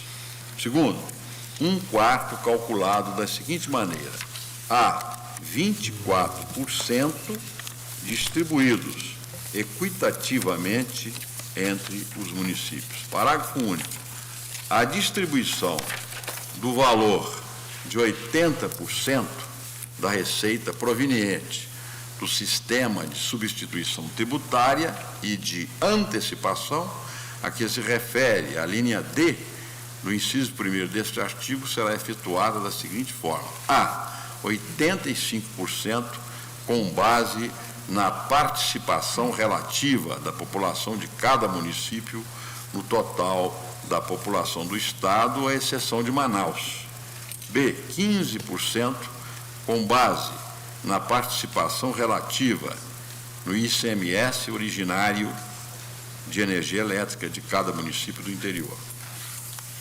Observe-se que as alíneas A e D do inciso 1º, além do parágrafo único e suas alíneas, tratam especificamente da apuração e distribuição da parcela de ICMS destinada aos municípios, na forma estabelecida no inciso 1º do parágrafo único do artigo 158 da Constituição, relativamente a, aspas, 3/4 no mínimo, na proporção do valor adicionado nas operações relativas à circulação de mercadorias e nas prestações de serviços realizadas em seus territórios. Assim sendo, assiste razão ao parquê para que a ofensa, dado que a ofensa primeira e direta seria aos parâmetros fixados pela Lei Complementar 63/90, podendo daí decorrer, eventualmente, a afronta de natureza mediata do texto constitucional, hipótese que não permite o controle objetivo de constitucionalidade conforme jurisprudência do Tribunal, a de 1585 pertence, DJ de tanto, a DIN 996 Celso de Mello, e cito muitas outras. No caso de verificar-se a definição do valor adicionado pela norma local, extrapolou os padrões estabelecidos na Lei Complementar Federal, tal circunstância poderá apenas implicar em possível ilegalidade insuscetível de controle pela via da ação direta. As disposições em exame visam regular e dar concreção, no âmbito estadual, às regras constitucionais de participação tributária, complementadas por lei especial própria, razão pela qual possível excesso do legislador local resultaria do confronto entre umas e outras circunstâncias que impede a admissão do controle abstrato de constitucionalidade destes dispositivos. Frise-se que, nas próprias razões do pedido, os requerentes demonstram a situação antes referida ao asseverar que o ato normativo alterou, aspas, a definição do valor adicionado do ICMS e a forma de cálculo desse mesmo valor adicionado estabelecido nos parágrafos 1º, 3º, 4º do artigo 3º da Lei Complementar 63/90, tendo sido assim, até por eles mesmos sido reconhecida a ilegalidade e não a inconstitucionalidade dos preceitos impugnados. Ainda que tal vício represente desdobramento posterior que atinge a Constituição, sua natureza reflexa impede a apreciação no âmbito da jurisdição concentrada. E eu cito aqui, senhor presidente, o que essa Lei Complementar 63 diz no artigo 3º. Depois de definir o percentual de 25% do produto da arrecadação do imposto, ela diz 3/4, no mínimo, na proporção do valor adicionado nas operações relativas à circulação de mercadorias e nas prestações de serviços realizados em seus territórios.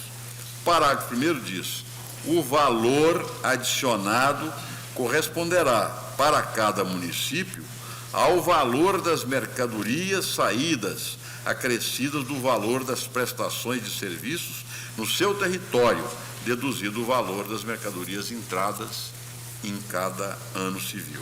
Parágrafo 2º. Para efeito de cálculo do valor adicionado, serão computados, primeiro, as operações e prestações que constituam fato gerador do imposto, mesmo quando o pagamento for antecipado ou diferido, ou quando o crédito tributário for diferido, reduzido ou excluído em virtude de isenção ou outros benefícios, incentivos ou favores fiscais. Inciso 2º, as operações imunes do imposto, conforme as alíneas A e B do inciso 10 do parágrafo 2º do artigo 155 e a linha D do inciso 6º do artigo 150 da Constituição Federal. Parágrafo 3º.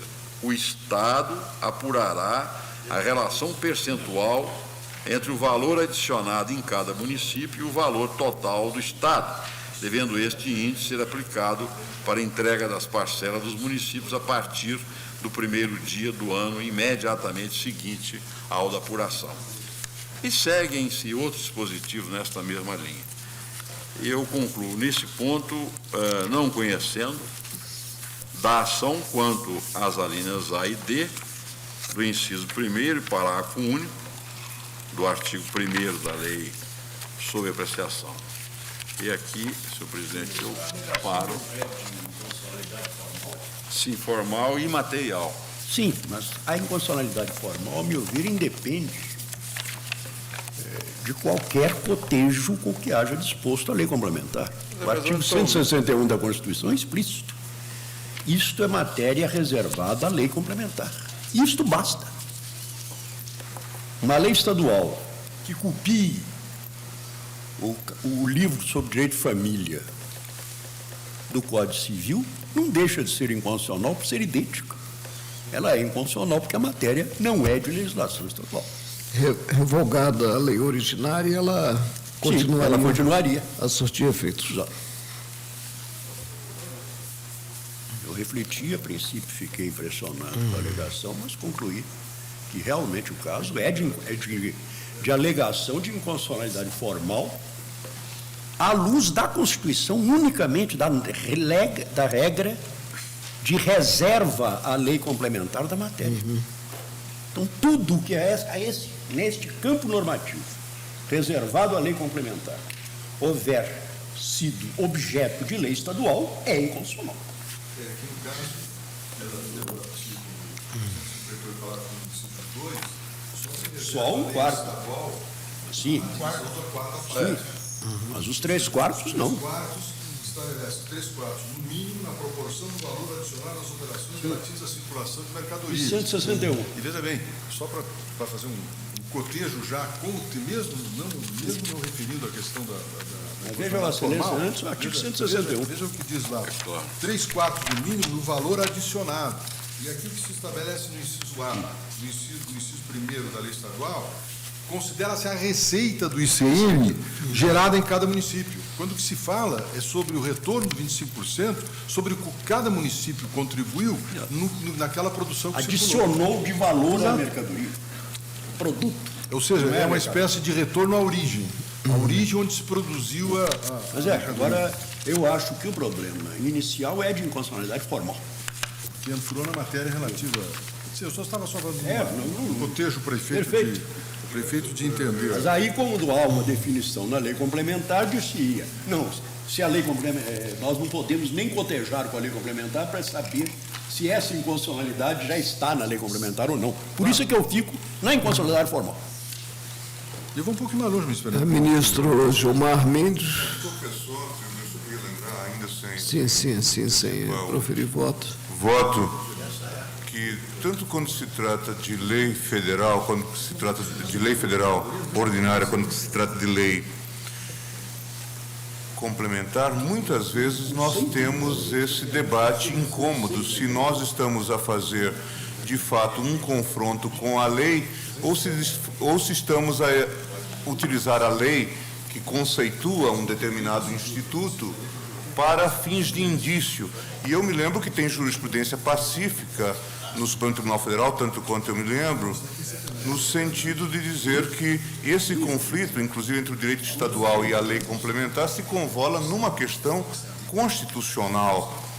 De modo que eu também fico em dúvida, neste caso, se não seria, de fato, de afirmar-se a inconstitucionalidade formal, já pelo que dispõe o 161, a remissão ao artigo 158, já por conta das dificuldades que nós temos nesta compatibilização entre a chamada lei complementar e o direito estadual. Tanto é que, no passado, se afirmou com grande ênfase que esta colisão... Mas Vossa Excelência se refere apenas aos 3/4, e não a 1/4 na frente, que não vou examinar. nós estamos a cuidar desse dispositivo. Quanto a essa inconstitucionalidade formal, é claro. Depois verificaremos se há inconstitucionalidade material na letra A. Um quarto. do 2A, que esse é, de fato, matéria reservada ao Estado. Ministro relator, evolui. Eu mantenho o voto e acrescento a circunstância da inconstitucionalidade formal. Ministro Gilmar, afasta a prejudicialidade sob o ângulo formal. Ministro Ellen Grace. Ministro Nelson Jobim. Efetivamente, senhor presidente, cabe à lei complementar federal, de acordo com o artigo 161, definir valor adicionado para fins disposto no artigo 158, parágrafo único da Constituição. O 158, parágrafo único, exatamente que faz a distribuição e vem atribuir à lei federal. Então, não há que se definir valor adicionado em lei estadual. Mesmo que assim não fosse, como eu observei, há inclusive distorções sobre o critério de valor adicionado, mas é irrelevante para o Conceito constitucional mínimo de valor adicionado. Não foi nada a respeito, inclusive. Ministro Carlos Veloso. Também, senhor presidente, penso que há inconstitucionalidade formal. É que a Constituição expressa estabelecer que cabe à lei complementar definir valor adicionado para fins do disposto no artigo 158, parágrafo único, inciso 1. Isso está no inciso 1 do artigo 161. Dir-se-á, se a lei estadual, tendo definido, se definiu o valor adicionado, o fez rigorosamente na forma da lei complementar, isto afastaria a pecha de inconstitucionalidade formal? Penso que não, porque seria, se revogada a lei complementar, se alterada a lei complementar, permaneceria a norma da lei estadual fixada ao arrepio da autorização constitucional. Neste ponto, portanto, e Vossa Excelência também vota assim. Sim, claro. Perfeito. Acompanho o voto de Vossa Excelência. Mas Vossa Excelência declara o prejuízo, não declara, Dadinho, quanto ao ataque a esses dispositivos? Não, eu reconheço que há inconstitucionalidade formal. Eu entendi que ele não estava... Mas examino sob o ponto de que houve ofensa. E declara o prejuízo quanto a quê? Exatamente aos... Ministro. As alíneas A e D do inciso 1º A e B. e parágrafo único do artigo 1º da lei questionada. Mas conclui pelo prejuízo da ação quanto a esses dispositivos. Sim. Não é prejuízo. Não, eu entendo que há formalidade, que há inconstitucionalidade formal e, portanto... Julga procedente. Mas em relação a eles? Em relação a eles, e o prejuízo estaria restrito a quê? Não ao fundo? Não, prejuízo não, afastou. O relator afastou. Não me limitaria, senhor presidente. Ao fundo. Eu creio que está sendo, pelo menos, o consenso até aqui, né? Não, eu entendi que o eminente relator não estava conhecendo. Eu também também entendi que o eminente relator não conhecia da ação. Podemos prosseguir, ministro relator, então, os colegas na aguarda. Agora vamos ver o quê? O 2A não há inconstitucionalidade formal. Não, isso não, porque era competente. Agora esse Tem que ver se está de acordo. É o parágrafo único, né? Senhor presidente, como vista a repartição desta quarta parte, Parágrafo único e a letra A do... cabe aos municípios na arrecadação do ICMS, não é matéria reservada à lei complementar federal, inexistindo a usurpação de competência legislativa suscitada pelos requerentes. A própria lei complementar 63/90, em seu artigo 3º, inciso 2º, repetindo a Constituição, remete à legislação estadual a competência para dispor sobre o repasse de até 1/4 dos valores do ICMS aos municípios. Por outro lado, inconsistente a alegação de que teria havido violação do princípio da isonomia. A norma prevê a distribuição equitativa de 24% dos 25% e repartição do restante de 1% de forma proporcional à população, 0,7%, e a extensão territorial de cada município, 0,3%, o que demonstra plena razoabilidade e nenhuma quebra do princípio da igualdade. Na verdade, o propalado tratamento diferenciado dado ao município de Manaus refere-se apenas à distribuição dos 3/4 da receita, matéria que, entretanto, regula-se pelos critérios estabelecidos em lei federal. É assim que conheço da ação e na parte conhecida julga procedente. E nessa parte improcedente. Agora, o ataque também é essa parte que versa a distribuição de 1/4? Há também o ataque? Então, Vossa Excelência julga improcedente quanto ao ataque ao inciso 2, né? A linha A. Linha A. A2. Inciso 2. Letra A. Não, letra A e letra... Não, é só A. É só o A? Só A. Porque tem a letra B também, né? Não foi impugnado? Vossa Excelência julga parcialmente procedente e declara a inconstitucionalidade, ministro, apenas para efeito de proclamação ao término. Parágrafo não foi visto. Mais um. Tem que examinar o parágrafo. Do artigo, do inciso 1 do artigo 1º, é isso? Isso. Do inciso 1 do artigo 1º da Lei 2749, Letra A, né? D. Letra A e D, né? então, inciso 1, artigo 1º, alíneas A e D. A e B do inciso A e D. e D, D de dado. D de dado, do inciso 1 do artigo 1º da Lei 2.749. Obrigado. Ministro Gilmar Mendes. O senhor, o eminente relator, julga improcedente em relação a 2A. Ao inciso 2A. Eu acompanho.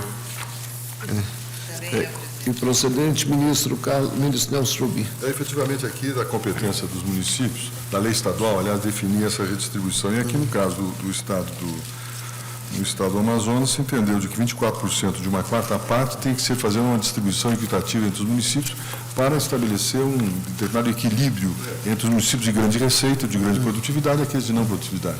É uma socialização da... A divisão equânime. Equânime.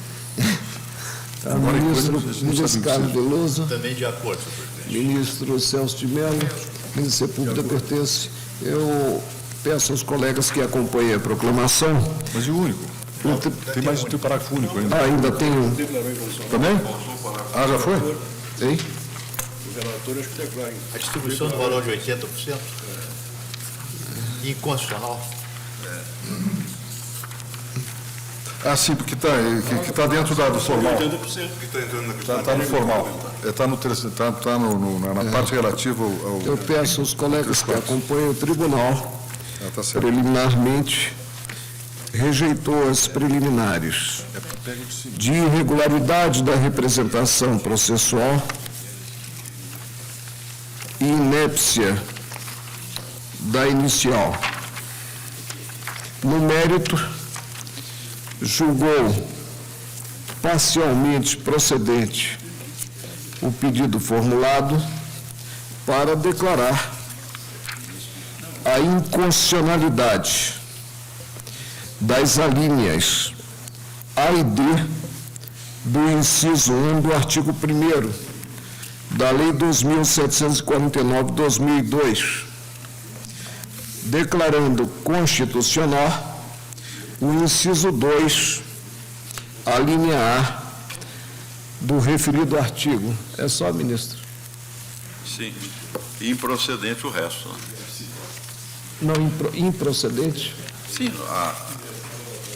Mas aí declara a constitucionalidade de que dispositivos? Já que a ação é de mão dupla. Né? Aí eu tenho que, na proclamação, eu tenho que consignar, né? Eu tive dificuldades aqui, e por isso talvez tenha surgido a preliminar de inépcia em definir os dispositivos atacados, né? Por isso que eu fiz uma leitura muito rápida da inicial, mas para definir os dispositivos atacados, porque nós rejeitamos a Os dispositivos preliminar. atacados são os que eu falei. Sim, ministro. Eu repito. Então, por gentileza, Transcreve da inicial. Incisos 1, alíneas A e D, bem como o parágrafo único. Inciso primeiro, alíneas A e do D, artigo 1º. bem como o parágrafo único, a letra A, do inciso segundo do artigo 1º. então Vossa Excelência poderia me auxiliar na proclamação, antecipando, inclusive, a presidência que nós teremos a partir da semana seguinte, ao dia 5, né? A procedência da ação com A procedência quanto às alíneas A e D do inciso 1 do artigo 1º da Lei 2.749 de 2002. Constitucionalidade. A inconstitucionalidade, portanto, né? Sim. E improcedência quanto, ministro, apenas para a anotar. improcedência quanto ao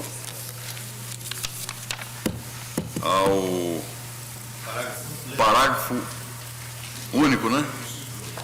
Parágrafo único, Parágrafo único, letra A. letra A, de quem? né? Do artigo 1º referido. É a proclamação. Parece que se mencionou apenas as alíneas A e D do inciso 1. Sim. É também o inciso 1 e alíneas A e D. Não é isso, ministro? Constitucionalidade. A inconstitucionalidade formal do inciso 1, alíneas A e B do artigo 1º. Senhor presidente. E o parágrafo A inconstitucionalidade do mesmo formal artigo. dos incisos, ainda estamos no processo anterior. É só, Não, é questão advogado. de A e D. esclarecimento. É porque eu também estou com procuração Ah, de sim, esclarecimento em matéria de fato, só para tentar facilitar a proclamação. O que foi pedido, talvez aí, como o senhor disse, a inicial não tenha sido muito bem claro. O artigo 1º, a questão de valor adicionado da inconstitucionalidade formal, é o artigo 1º, a linha A e D e parágrafo único. O parágrafo único... Alíneas A e D e parágrafo único Artigo- do alíneas A e inciso D. 1º. A e D do inciso 1º. Sim, inciso 1, alíneas A e D. É. Existe um inciso 2º, o qual, confesso que talvez por uma falha, foi pedida da linha A, que é a questão dos 25%. Inciso 2, ali na... O inciso 2, a linha A, é a inconstitucionalidade material que Não foi seria negada. melhor, pela conclusão do voto de Vossa Excelência, nós termos a Aqui, proclamação? no caso, é pela improcedência da ação. Sim, Nós continuamos com uma dificuldade, não só para definir o que estamos declarando inconstitucional, né, de forma precisa, pelo menos, e o que estamos declarando constitucional. Então, vamos à inconstitucionalidade. Artigo 1º, Artigo 1º, inciso 1º, A inciso e D. Inciso 1, alíneas A e D. Parágrafo único.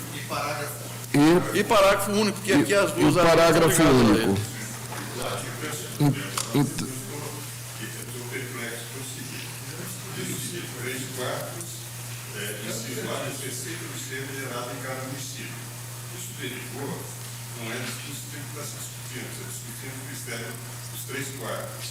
Então, na prática, a inconstitucionalidade, a forma como foi declarada em relação à lei estadual, é evidentemente proceder.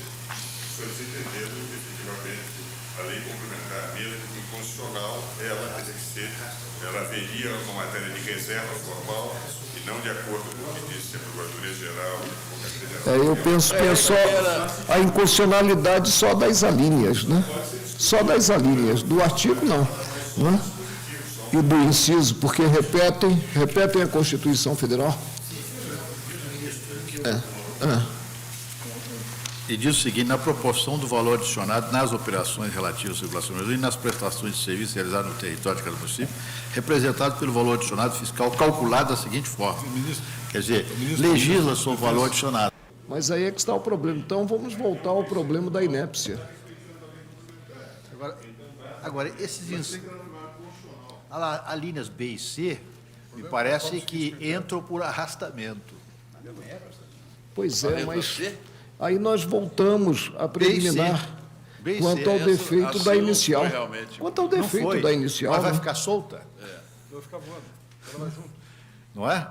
Ficam essas duas linhas soltas, A C não foi impugnada. É. Quarto, então tem que ir junto. vão por arrastamento. Que a inicial não tinha condições. Mas aí é só esse aspecto aqui. Exatamente.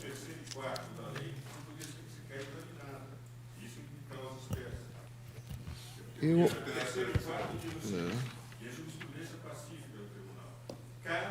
Cada item tem que ser contestado e fundamentado. Não há contestação e fundamentação nessa inicial. Agora os senhores estão com dificuldade porque sequer disseram. Então a prática não foi respeitada. Mas aqui a letra C, a linha C, ela está embutida no contexto da declaração de inconstitucionalidade dos dois outros dispositivos. De todo o inciso primeiro. Todo o inciso primeiro. Porque as duas alíneas não impugnadas vão por arrastamento. Senão elas ficaram soltas. No começo eu tive alguma dúvida quando o ministro Pertence levantou a questão relativa. Fica no ar.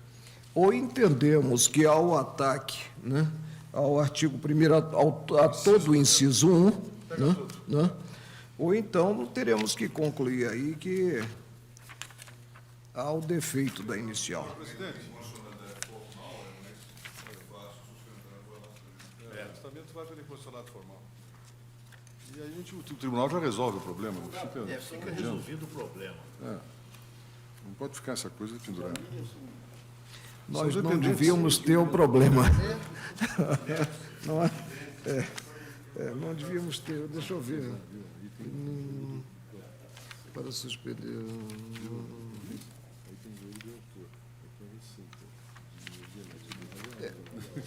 O pedido ao término, né? Ele é específico. Para suspender a eficácia dos seguintes artigos. Inciso 1, alíneas A e D. Apenas, bem como o parágrafo único e a letra A do inciso 2. O parágrafo único aqui eu penso que já é do inciso 2, né? Presidente, Não, sim, inciso.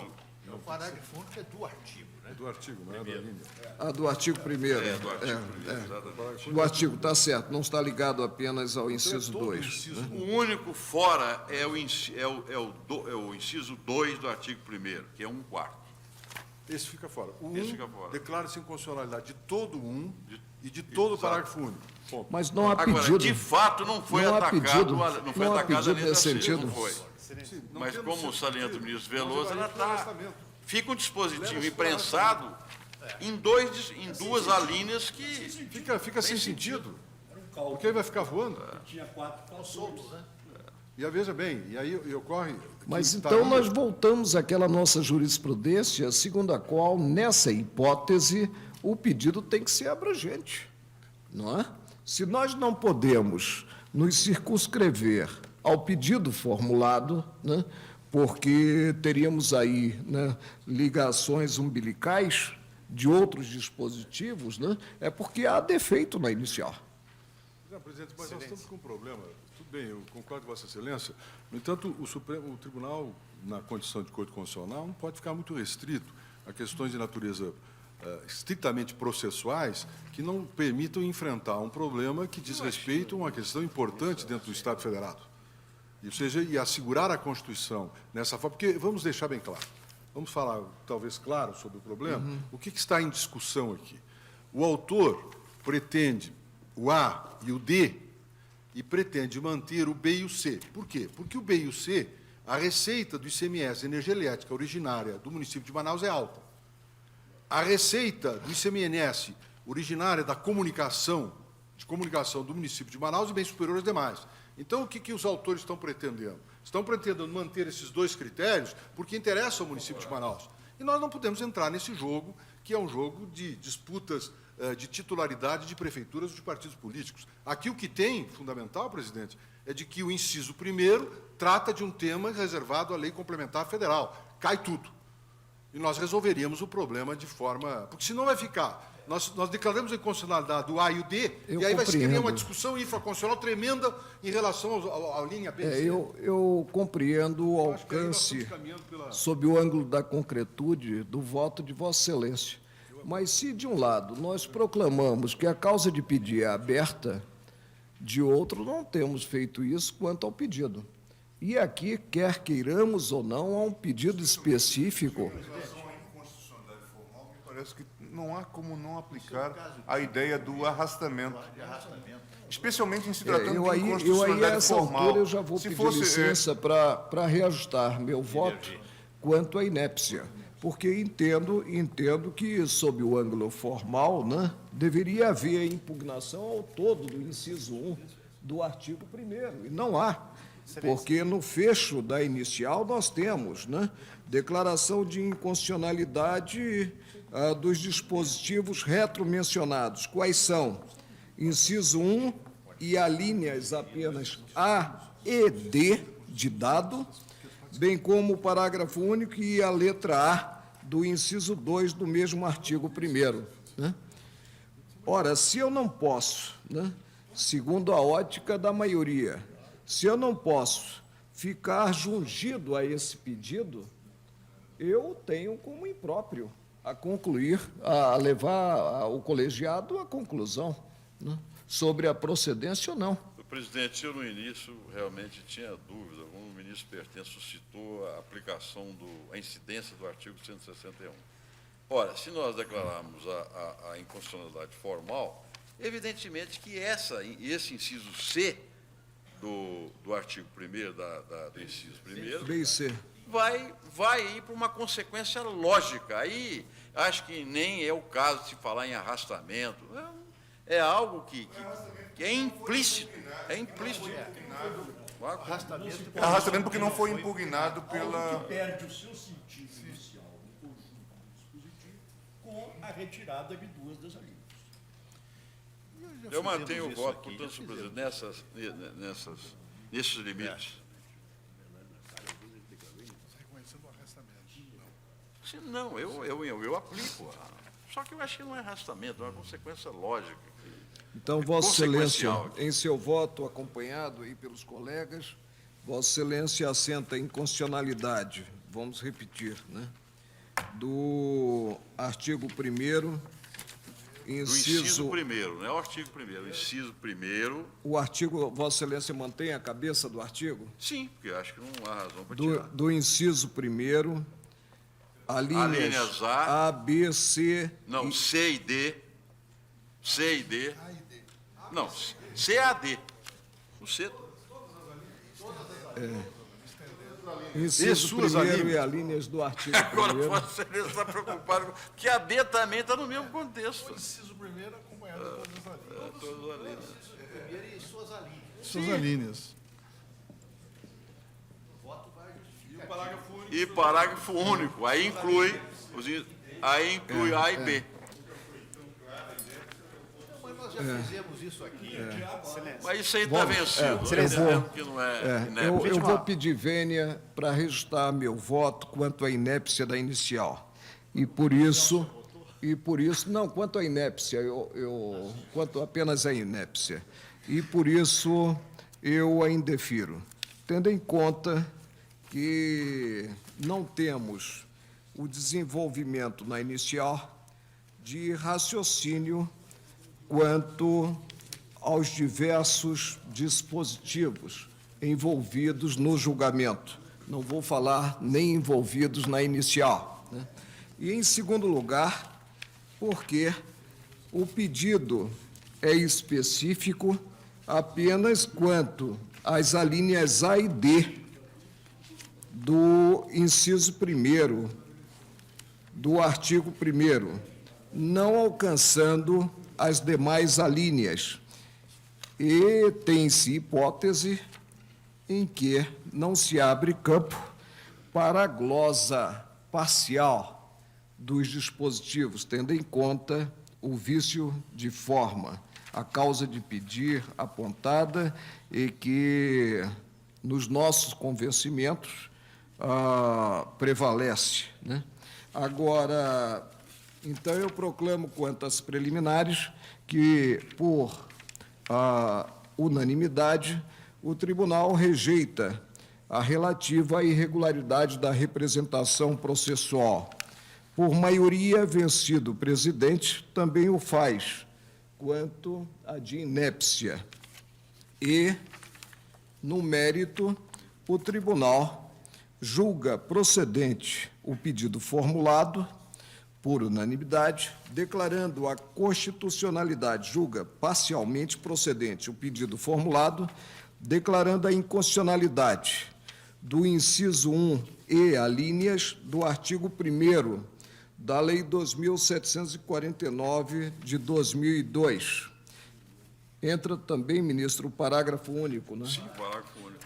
E parágrafo único do citado artigo. E constitucional, o inciso 2, a linha A do mesmo artigo.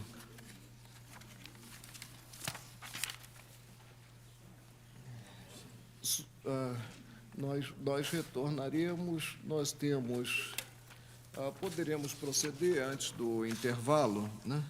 A eleição de integrantes da Corte para compor o Tribunal Superior Eleitoral. Recebi ofício do ministro Sepúlveda Pertence, noticiando que a ministra Ellen Grace completará o primeiro biênio como membro efetivo da Corte em 2 de junho próximo. Procederemos, portanto, à escolha, né, do integrante para o período posterior, recondução, né? Como... Hein? Do integrante da Corte para o cargo, né? Sim, aí tira dela. Mas para cumprir o ritual, né? Porque agora nós teremos aí uma decisão unânime. Teremos uma decisão unânime. Não é?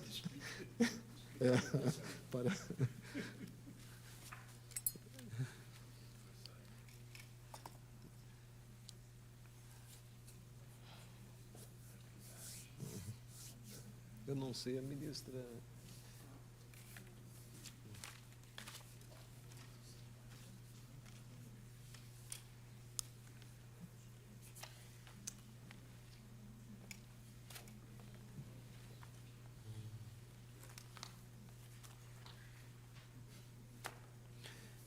Ô, Nelson, não impugnaram intencionalmente.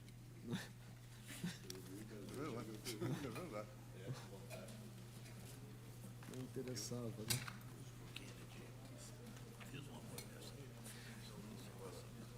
Ministro Gilmar, né, escrutinador, né? Senhor presidente, contados 3, 4, 5, 6, 7 votos.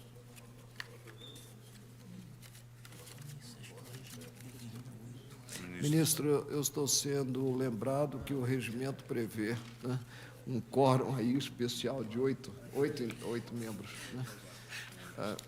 Vossa Excelência, por gentileza, apenas devolva as cédulas. Suspendemos a sessão por 30 minutos.